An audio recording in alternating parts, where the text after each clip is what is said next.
Let's get started here. Okay, again, tonight we have our guest, Dr. Daniel Black. Don't Cry for Me. Let's see. I see someone sharing. There we go. We are so much live. I see you there.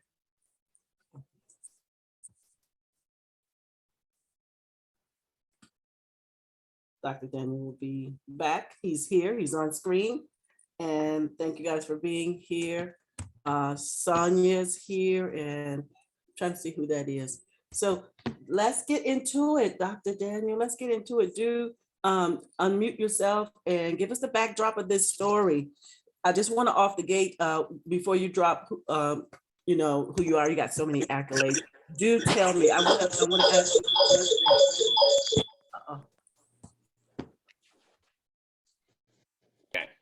Okay, I want to ask you, why the title? Why did you title the book? Yes, ma'am. I can answer that. Whoever that iPhone 4 is, they need to mute. Whoever that is. iPhone 4, go ahead and mute. I'm working on it. Okay. Or as a host, you might be able to mute them, Ellen, if you can mute all. Okay, let me see. Right here. Okay. There you go. There we Okay. go. Yes, Don't Cry for Me. Don't Cry for Me. Wow. Yes. This book is about a dying Black man, a dying father, who takes the time on his deathbed to spend his last energy writing a series of letters to his estranged son, whom he hasn't seen in some 10, 20 years.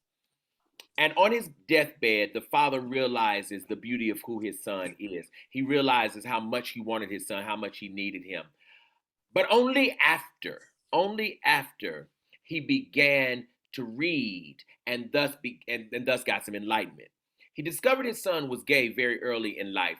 And as a result of his son's sexuality, he really, really believed he didn't need him. He really believed he didn't want him.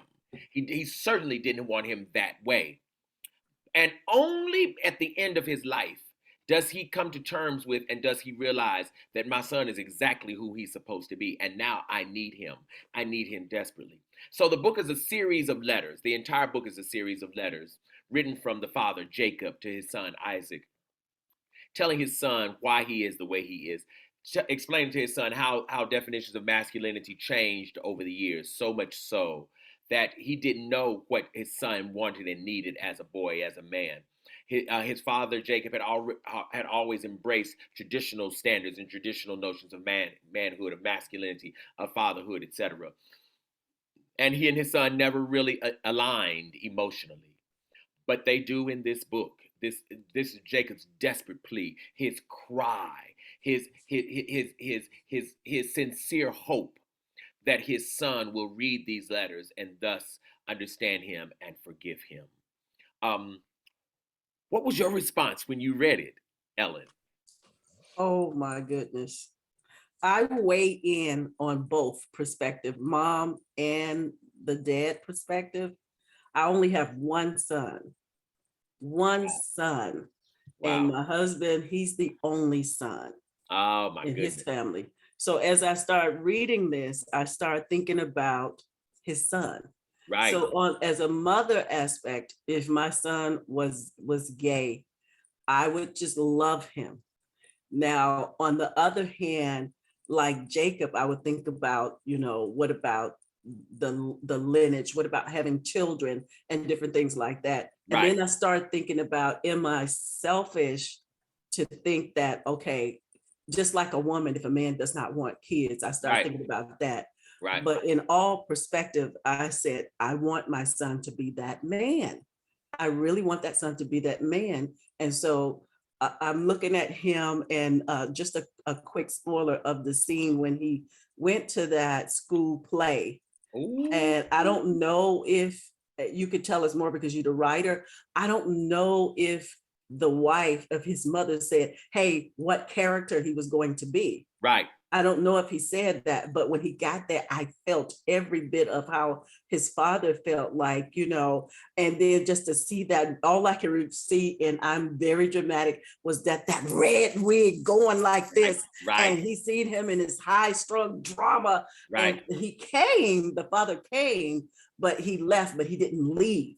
Right. He just walked But outside. while he was in there, and to hear the whispers of the folks talking about, you know, look, that's a shame, his son's doing that, I wouldn't let my son doing that. And I could hear those whispers of what they were saying. And so, like I said, again, I weigh on both sides of the fist. And so with my son, and this is no offense to the LBG community or the gay community or how we say it now, but I would love him with an everlasting love, and then I might sound two-faced, but I'm not going to the parades and I'm not doing that stuff. And I don't think that that means that I don't love him. And that was my take. Sonia? Can you hear me? Yes. Yeah. What So was yours? I didn't finish the book.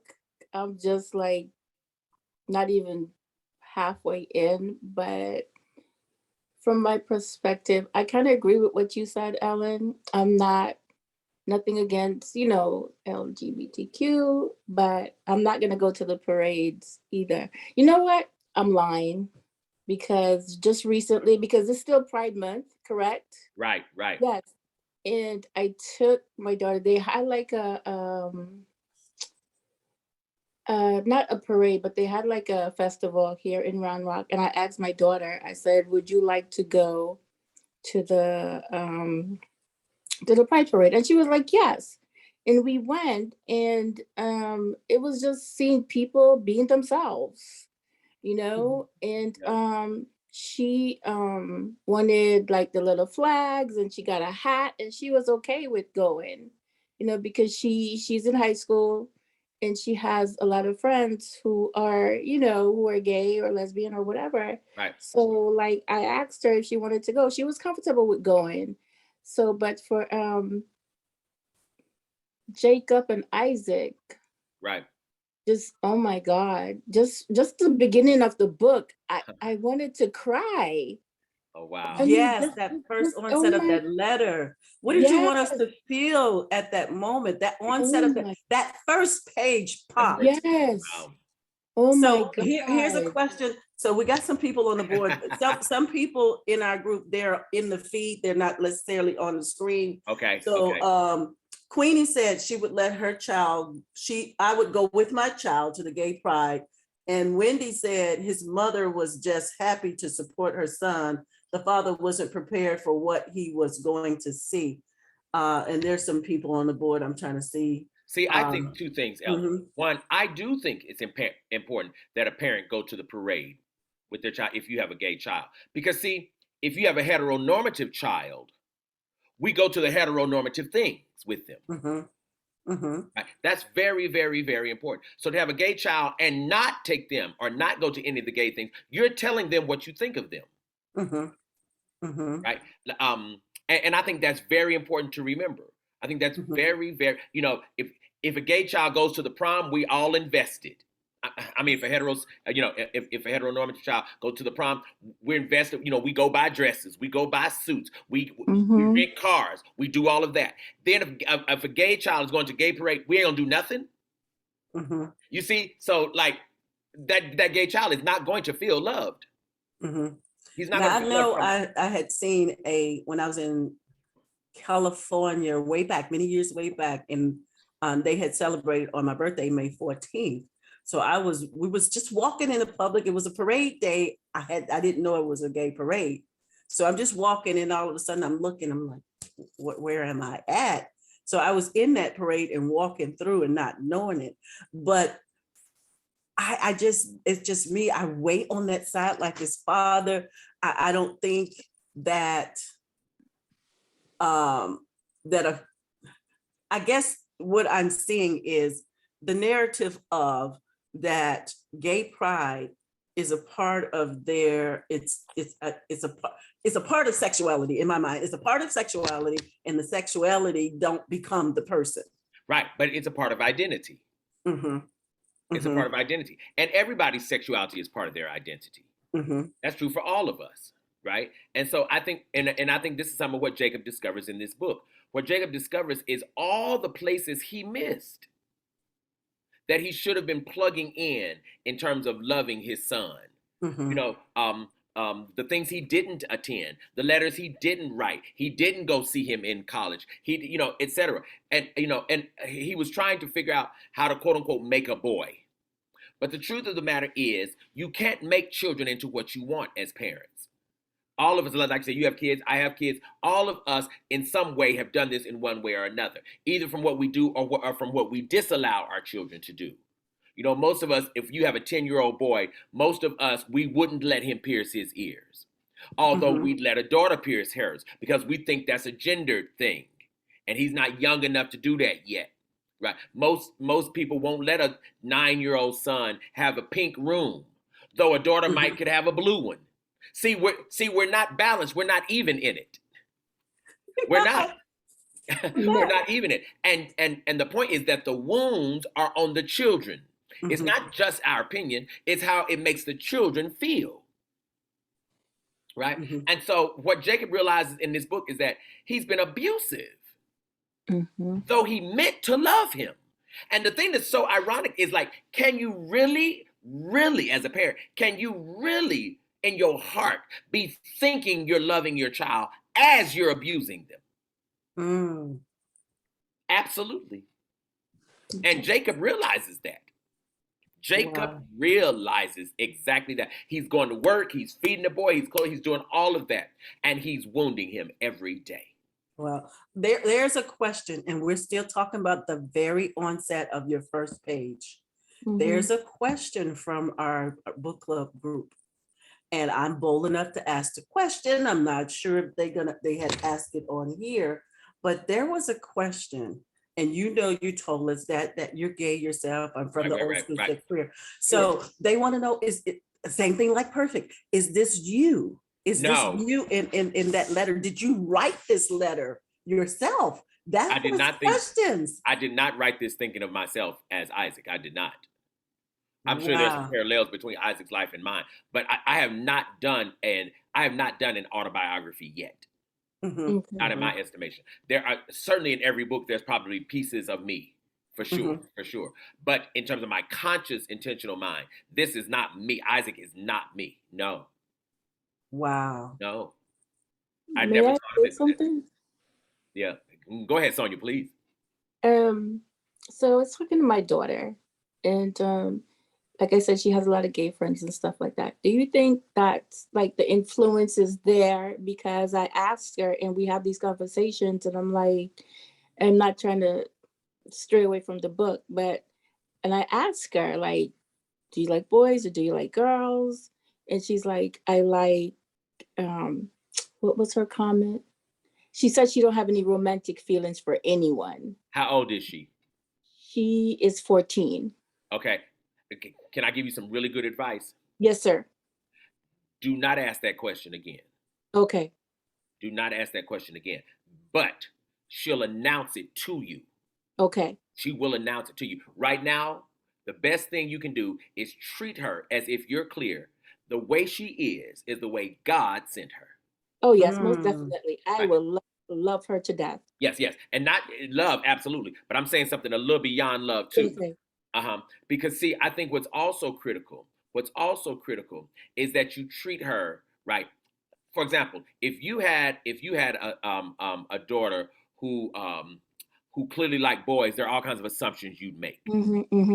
Right.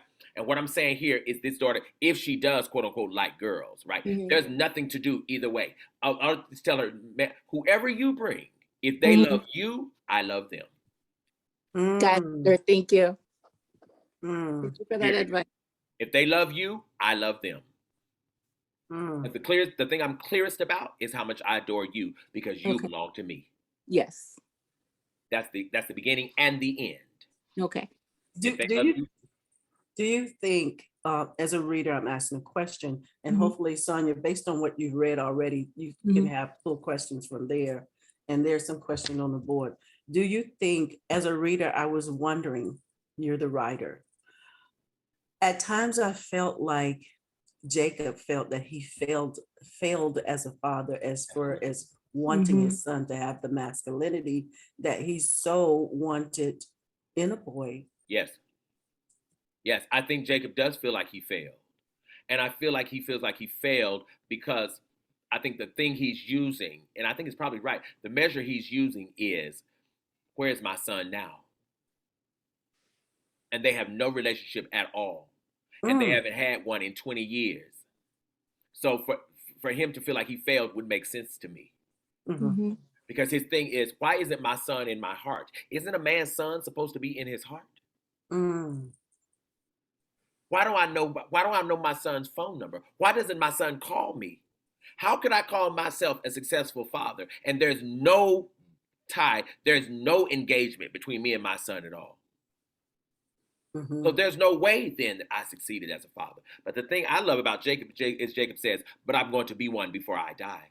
Mhm. mm, mhm. I'm Now, going to be a father before I die. And what he realizes is, in order to be a father, you cannot put in an order like you filled out a form and send it to God.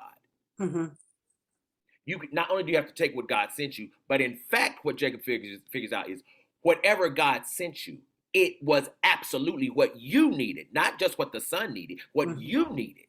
mhm, Because see, what Jacob realizes is, had he been a better man, had he been a reader even earlier in life, he might have been able to save his marriage.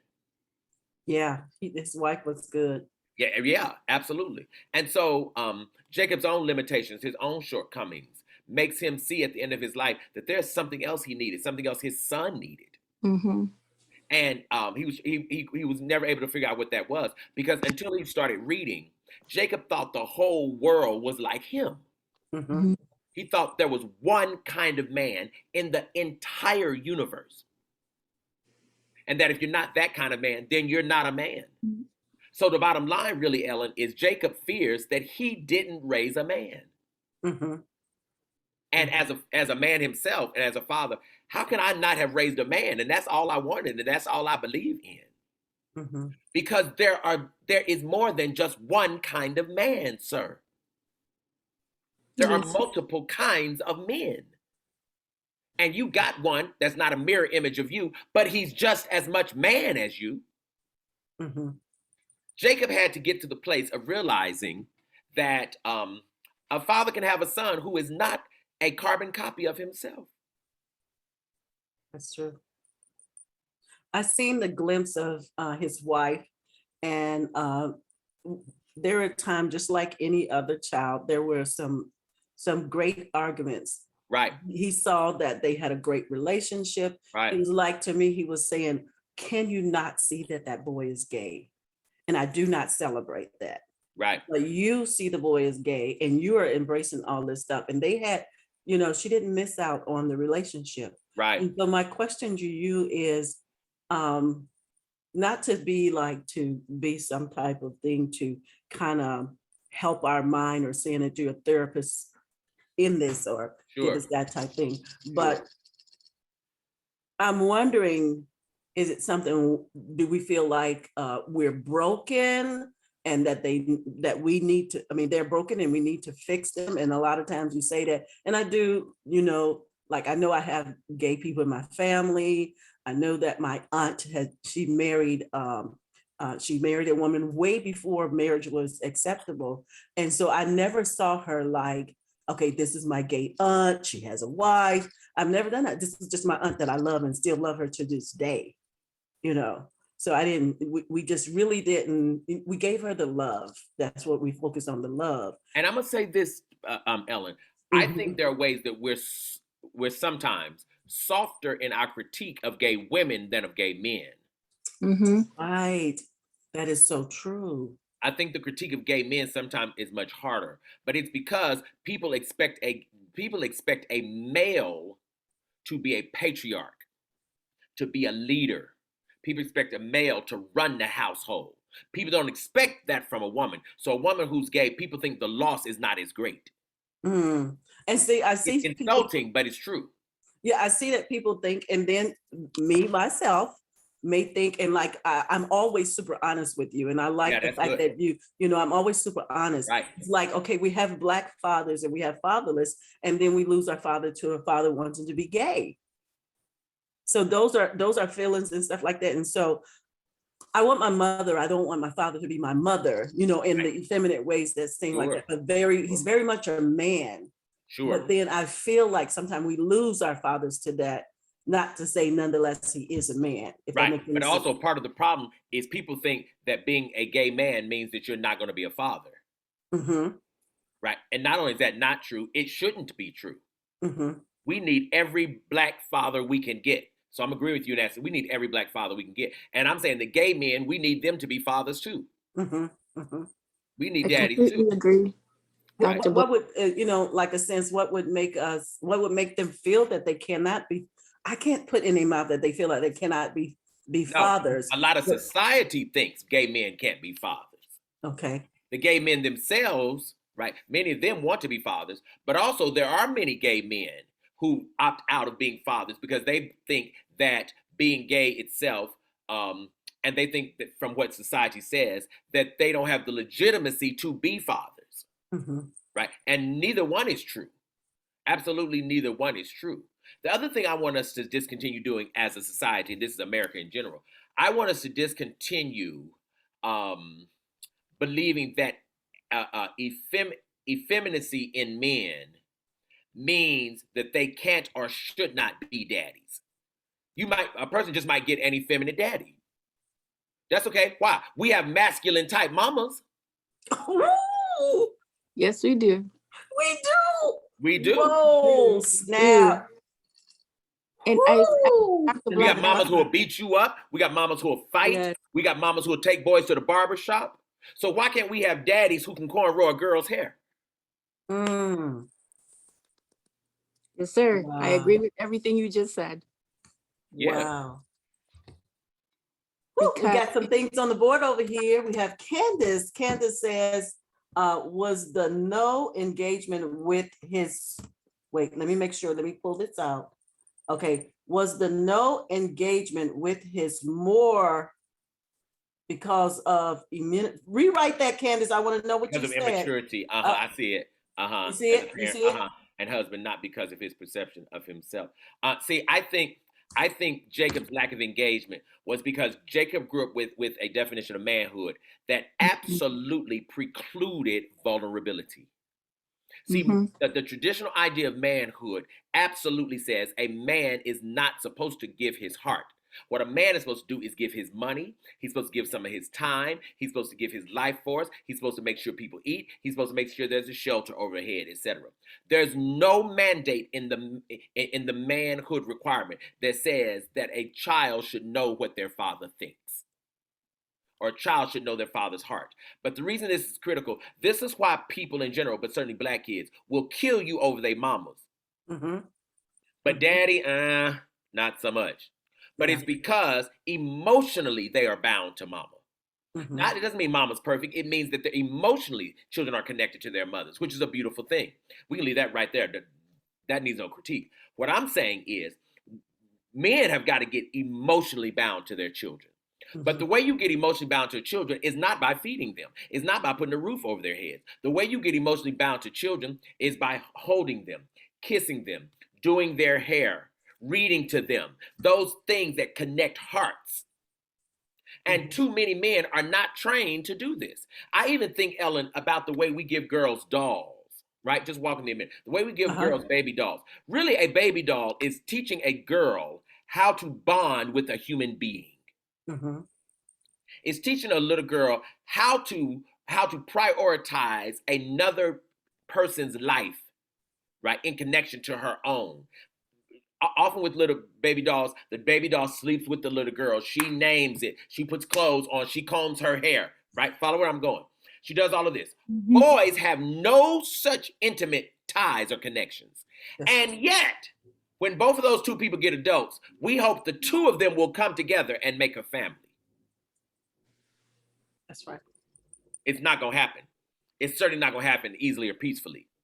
The wife is going to, who's going to inherit, the wife is going to inherit 90% of the child rearing and the child maintenance. And most women absolutely resent that, and they should, because the man is right here. It's like, why you keep asking me? Why you keep sending the child to me? Why you, right? Because men have not at all been reared with this notion of how you take care of, how you prioritize, how you maintain somebody else, especially a child. We've had no, do you know, the average Black man has never even changed a diaper before he gets grown. That's true. Mm-hmm. There's almost no girl, or even this. When you think of somebody, if you have kids, say 5, 7, 8, if you want a babysitter, who calls a boy?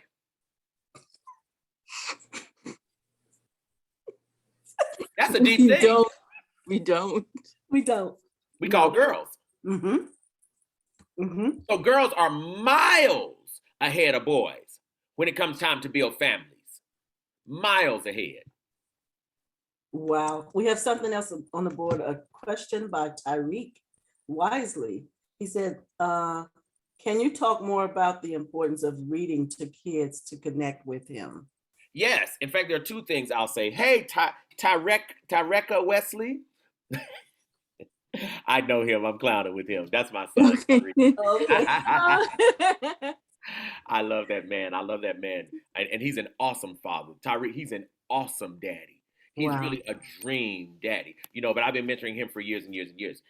I'll say two things about reading to a child. What most people miss, especially sometimes men, in terms of reading to a child, it's really the sound and timbre of his voice that the child is listening to. Right. For example, if to read Mary had a little lamb, that might be mama's voice. It's a different timbre. Mary had a little lamb. Yes. It's a whole nother timbre, right? Mm-hmm. It gives a child a different experience to hear the story, right, in that cadence. The other thing is it teaches a child what your father's voice sounds like. And that's important because when you grow up and get out into the world, you need to be able to hear that sound in your head. Mm-hmm. When you're having tough times, when you get in trouble, you need to be able to hear the voice in your head bring you back to center. I know, like with my father, my mother, I may have told you before, but my mother she's deaf. Oh, wow. I thought she was born deaf, but 2 years ago, her sister told me she had grandmother had measles, some childhood disease that caused her to be deaf, and she's mute as well. So I'm getting to that because my dad was the nurturer and the voice in the family. Now, he didn't do all the holding. He did hold us. He didn't do the pamper changing, but he was the one that did. He was the teacher, the leader, the guider. So he did give us that sensitive side. We would go to dad first. All of us was hanging around dad like a sloth. We hanging, all 11 of us just attached to him like he's we're sloth on him. So we stayed there with dad. So we couldn't wait till daddy come home. So I was raised up with that father's voice, and he read to us sometimes. He was the voice, and he was the nurturing one. Wow. More of the nurturing one in there. And let's see what else is on the board. And will you be doing a reading for us tonight of your choice? But it's some more things on the board first. Let's see. Oh, nope, nothing else. So you have anything else, Sonia? Let's see. Yes. The other ones out there. Can you hear me? Yes. The scene, oh my God, the scene with the toys. Oh, wow. Oh, wow. My heart bleeds. Then Sonia, you wait till you it's going to be bloody all over the floor by the time you finish this book. Oh my goodness. I'm just like, and I just started it today. Oh, wow. Because I messed up the book. I thought we were doing the other book, The Come-In. Oh, so you read that one? I haven't started that one yet because I thought it was the one we were going to do, but I have that one. Yeah, we finished that one. We did that one already. No, I'm still going to read that one too. But I was like, oh my God. So I was at work all day just reading. Oh, wow. Reading. And I'm where they are married and,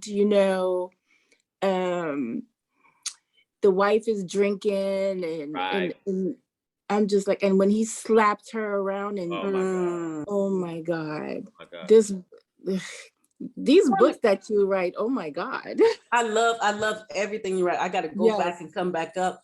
But Dr. Daniel, the scene with, it's in the beginning.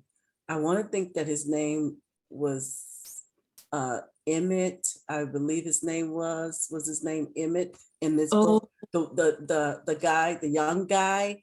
I hope I said his name right. He was the young guy that everybody was like, "Are you gay?" This and that, and they was messing with him. And there was is Elliot. It Elliot? Elliot. So that Oh part my really got me. Ooh. That was rough. So but I'm gonna tell you something. I'm gonna tell you why I included that. Because boys did that kind of initiation to quote unquote effeminate boys all the time. That was not rare.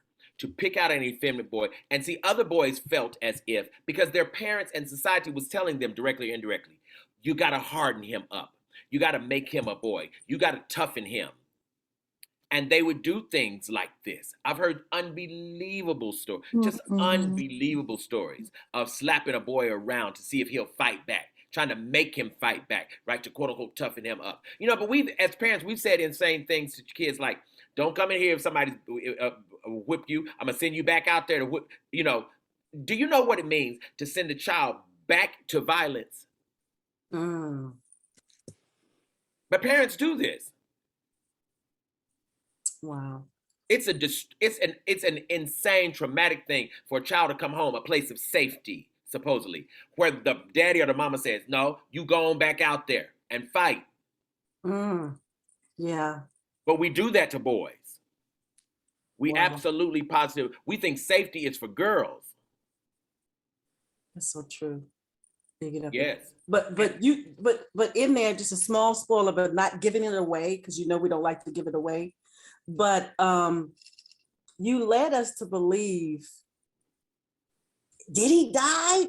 Did they really go to a funeral? Oh, no, he died. He absolutely died. Okay, so that's what we was trying to think about. And I was I think he did die. He died. He absolutely died. And in fact, here's the irony, Ellen. And I'm saying it to you, Sonia, too, but I know you haven't gotten quite as far. The irony is, yes, Elliot died. Then years later, Jacob birthed him all over again. In Isaac. Jacob gets for a son the very one he participated in destroying. Yeah. Wow. I hadn't thought about that. That's right. He did. He did do that. He was a part of that, he was initiation. He was. And then he births him years later. Wow. I hadn't even thought about that. So you'd have to see that, Sonia, when you get to that. We're talking about Don't Cry for Me, for those who are out there. Dr. Daniel's book. Wow. Yeah. Powerful. So, I will read something. On the board, Wendy said, talking about the mother's drinking problem. So why was she drinking so much? Let's talk about the mom. I think the mother drank because she finally realized she had to give up her whole dream. See, her dream was to go to school. She wanted to be a poet, remember? But she gave that up to be a mother and a wife.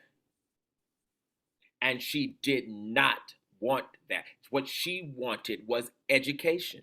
She loved to read, remember? Yes, she did. But in the 70s, the 60s, in fact, in the 60s when Isaac is born, she saw no way where she could have both. And so she gave up her heart's dream for what society said she ought to be. And it did not bring her the joy she wanted. It didn't. And so she began to hide, or to her coping mechanism was drinking. Because also, remember, she came from a family of drinkers. So she knew that coping mechanism well. But one more spoiler without giving it away again. That was she told Isaac about the baby, and she had that real talk. and he was floored about what she really did. That's right. Oh my God. Oh my God.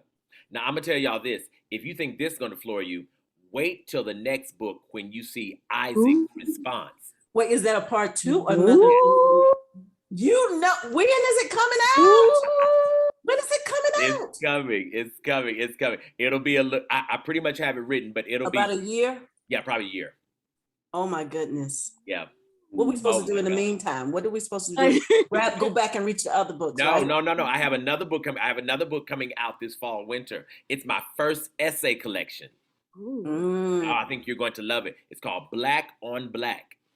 Mm. You know, we got to bring you back for that. Will you Yes, be yes, reading yes. for us today?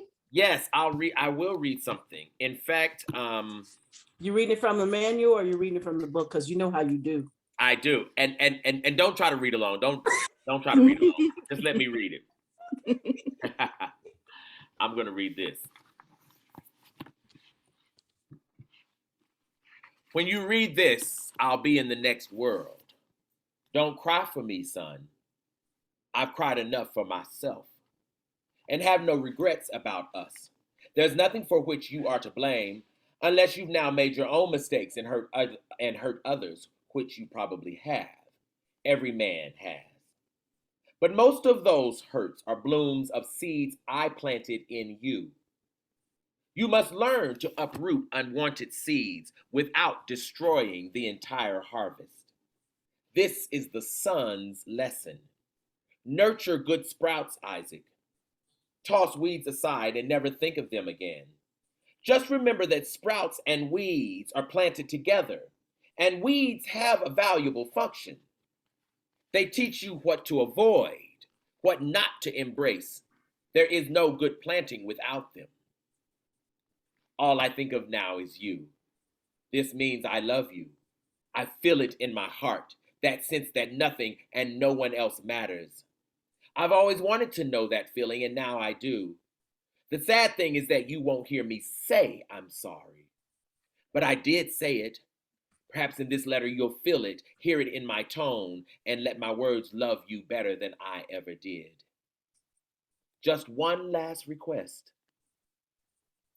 Tell people I tried. Mm. If there is no funeral, and if you attended, if there is a funeral, and if you attended, please tell them I tried. You are free to say I failed, for that too is the gospel truth, but at least say I tried.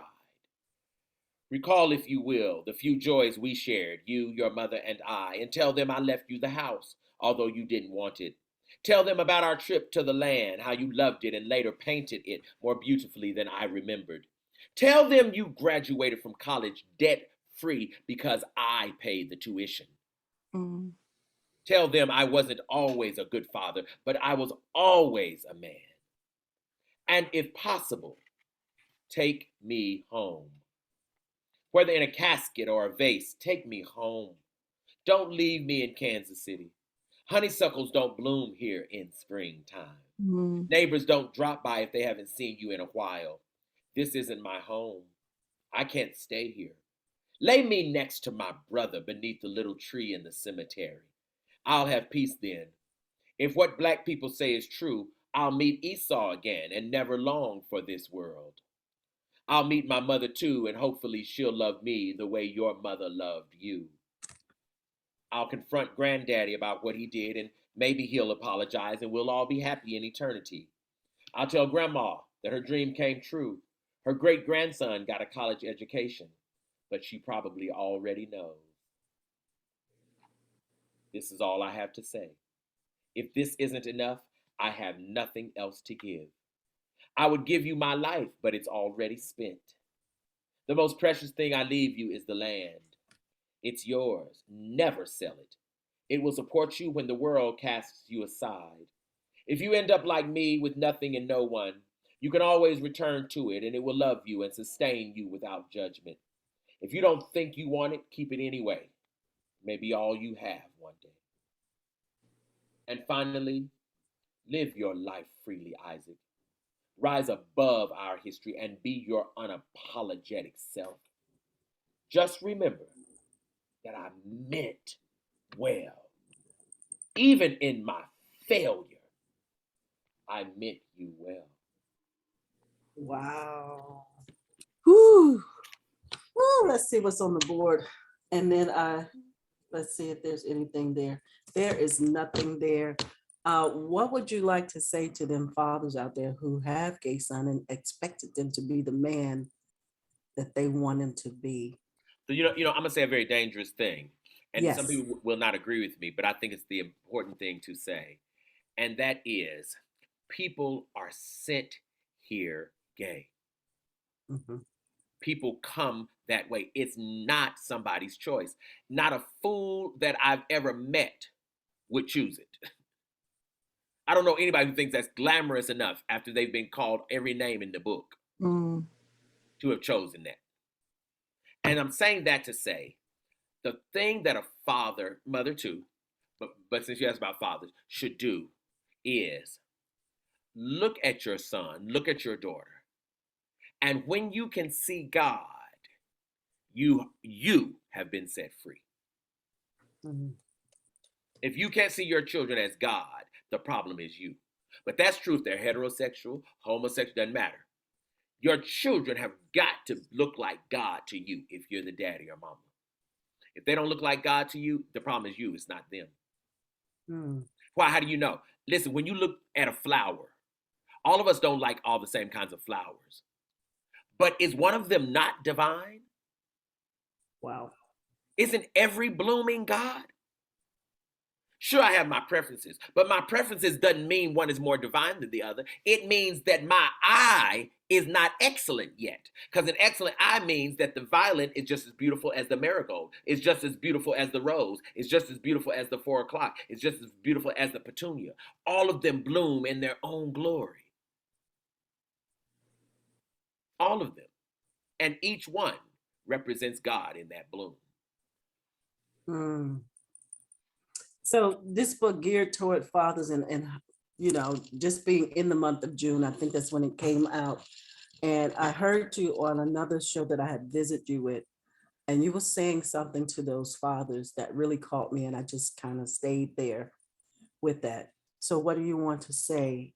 You know, I'm not saying gay versus straight, but just a Right. father. You were saying something on that show that you really spoke into the lives of men. You was telling about those fathers, what you want those fathers to know.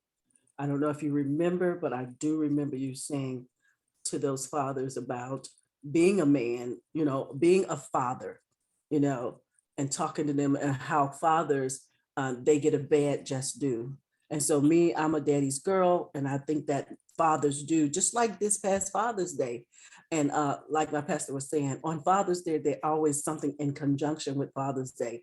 So you have Father's Day on the norm and this graduation day. You had Father's Day this past month, and it was Juneteenth. So Right. fathers don't get the just due of their celebration. So Because most times we're not connected enough to our fathers that most people care either way or the other. See, on Mother's Day, we're gonna take mama out to eat. That's why almost all graduations are around Mother's Day. This is for mama, etc., etc. Fathers are kind of an appendage, right? In most instances, certainly not in all, but in too many instances, fathers are an appendage. And the thing I think that I want to say to every father who might ever hear this is take the risk to touch your children physically, touch their heads, kiss them at night, hold their hands as you talk to them, walk right, put your arm around them and watch a movie. Like a father's touch cannot be substituted, but most people only know it in reprimand. I knew my father's touch when he whipped me. Other than that, my father didn't touch me. He didn't hug. He didn't do any of that. He didn't do any of that. Where my father's hand was very firm was if he was beating me, if he's whipping me, as we called it, right? mhm, mhm. And that's an awful thing for a child to have the memory only of my father's touch, right, in violence. Mhm.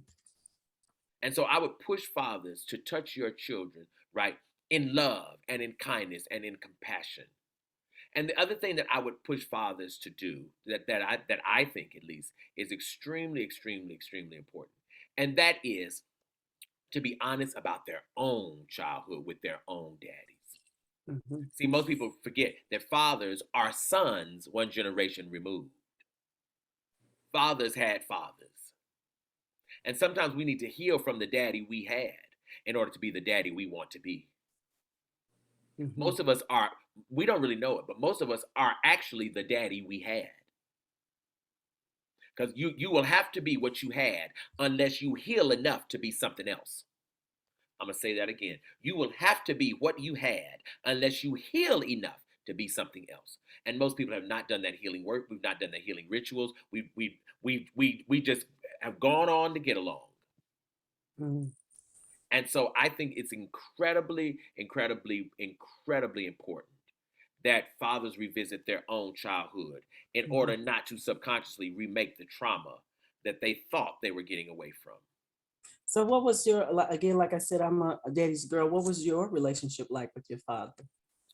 It was tumultuous at times. My father was always present. He was an extraordinary provider. All that. He was not a nurturer. He was not a nurturer at all. I was a very, very, very creative kid, and my father was that traditional man, very much like the grandfather in this book, actually.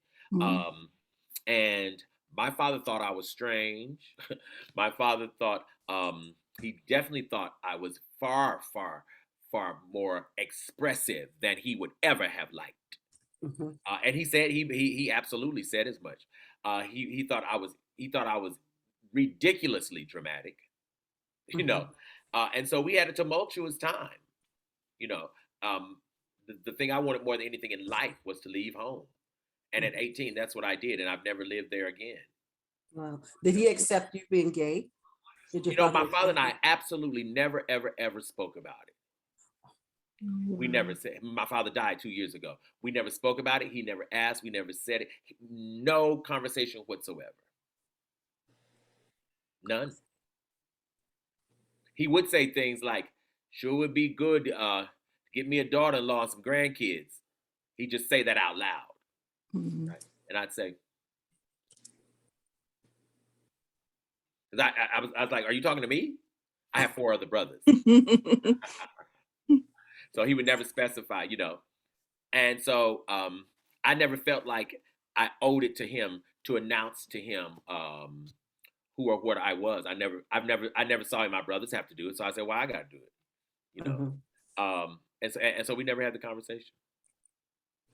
Wow. I know what he thought about lesbian and gay people, though. I knew that very well. Mhm. Mhm. But he thought the same thing the rest of the world thought. He thought the same thing the rest of the black community thought, in the 60s and 70s, when I was a kid.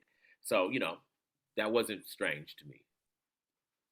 I know that it is inclusion now, and I know that, like you said, the LBG, and I don't know the rest of the That's fine. You're fine. acronym, Yeah. but it's inclusion, and people are looking more different. I know Right. when I was growing up, I was one of those product of, if you were gay, we would throw rocks at you. Right. That was the thing. It was a Yeah. thing, and you could not say it at all. But Yep. we do, that the thing was like, okay, oh, that boy is a sissy, or that boy's just a Right. little soft, Right. he's a little different. Right. And then for the girls, it was a much harsher. We didn't know of the word lesbian, but that she's a bull dyke. She's a bull dagger, dyke, all of that. Right. Right. Yeah, Right. yeah, yeah. And so it was seen, but you couldn't talk about it. And then now I see moving forward in this world that we're living in, that people that live together, like we thought when we were younger, they were girlfriends and friends. Right. And then now you see that, oh, they were dating all that They were time. dating. It Right. was a hush hush on it. Right. And so it is a little different. And so Oh, the world has um, changed. it, The it world has changed has it has drastically. changed. It And really has. I did read a story, a glimpse, and this is how I get my news from CNN, and it comes to my phone, it beams to my phone. And I seen where this young lady, she was at the time 13 or something like that, and she became transgender, and she was talking about how that a woman at that young age shouldn't alter her body. She said that they gave her the male testosterone stuff to give her and the things so that her body could get used to it. But she says she's kind of suffering right now because of that. And so with that, I just kind of thought about that, you know, Yeah. and And see, being we're that just now young. we're just now catching up to the transgender movement. Most people don't even know what transgender means. Most people think transgender, transsexual, transvestite is all the same thing, right? So the country, we still have a lot of education to do in that respect. But I do think tons of things have changed in the last 30, 40, 50 years in terms of how the society sees sexuality now. Like now, nobody would call a gay man in public a faggot. Right. Right. But every gay man has been called that at some point. Yes. And so I think the thing that I'm hoping this book will do is just help fathers to see that whatever child God sent you is God sent. Treat them that way. If you don't, the day will come where you'll need them and they won't come. Wow. Wow. Thank you for that takeaway. And tell folks where they can, what platform you're on. And I know that you have to be leaving. But Yeah. platform. I've got some other things to do, but I do. But yes. First of all, as of right now, every Friday evening at 6:30, I'm teaching over the summer and participating in with the community. We're studying spiritual gifts. Every Friday evening at 6:30, we're studying spiritual gifts. I'll put that on my Facebook page in terms of where someone can access that Zoom. It is on Zoom. After July, back when I go back to the month of August, I'll go back to my own personal show on Sunday nights at 8. Okay.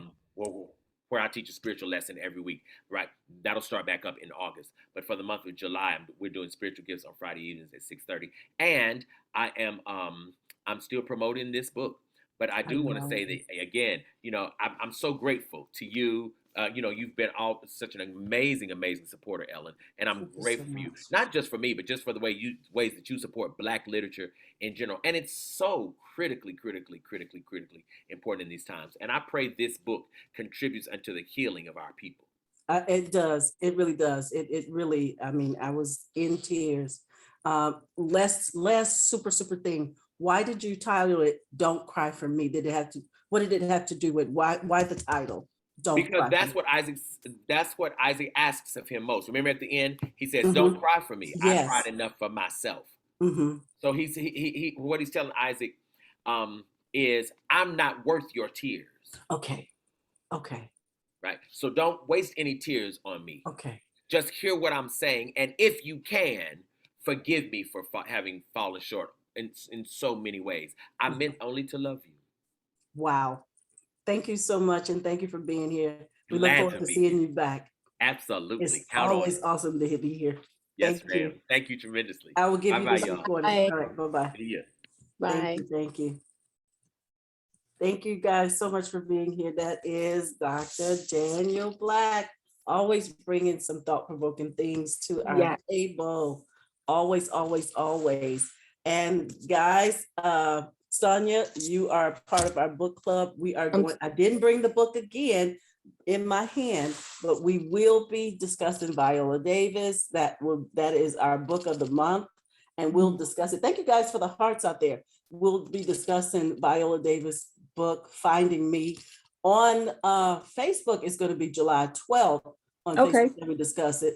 And on Wisdom, I don't know if you're on Wisdom, but on Wisdom, we're going to discuss it on the 19th. And also, that's going to be a 7:00 show, but we're going to have a back-to-back show because we're going to have Jacqueline Mitchell. We're going to talk about The Good Son. We're bringing her back. And this show is going to go on Wisdom. And this is on the 19th. And then we'll bring in Jennifer Smith Turner back again. We're bringing this show to Wisdom. We've already had it here. And this show is going to be Child Bride. That's what we're going to talk about over on the Wisdom side. We also have on the Wisdom side, this is our ongoing show, The Willie Gray Story. This is a story about Melvina Gray's husband. He had suffered severely from PTSD She wants to honor her husband and bring awareness to PTSD and to those families that are yet not have been diagnosed or in hiding or just don't have that community. She is talking about the story. When we host her show on Wisdom, the book is $10 with $4 shipping, and she will autograph it. But you can get it on her website, thewilliegraystory.com. Do visit that story. You can see that story before you purchase the book. You can read his part of his bio there, and you could also get this book on Amazon. So if you don't feel comfortable about emailing her, doing the Cash App, you can also get it autographed. There's an option there on her website on the WillieGrayStory.com. Go ahead and press that and get it from there. So also on Wisdom, because we're over on that side, we just did a pop-on show with Ro Brady's husband, Theo Brady. And our show, we talked about, because I'm a podcaster on there, Wisdom Podcaster, one of their talks over there on the Wisdom side. And so I wanted to talk about wheelchair bound people, because there's so many things that happen in our neighborhood. One of the things that I wanted to talk about, but there was a guy, I got a glimpse on my news that came to my phone. It was a wheelchair bound person. And I think it was an airline. I'm not really sure. I couldn't read the rest of the story because I lost the screen that I had the story on. But what happened was this, I don't know if I don't know if it was open or closed as far as the desk at the airline place, but the gentleman had his wheelchair. He just wanted help up the escalator.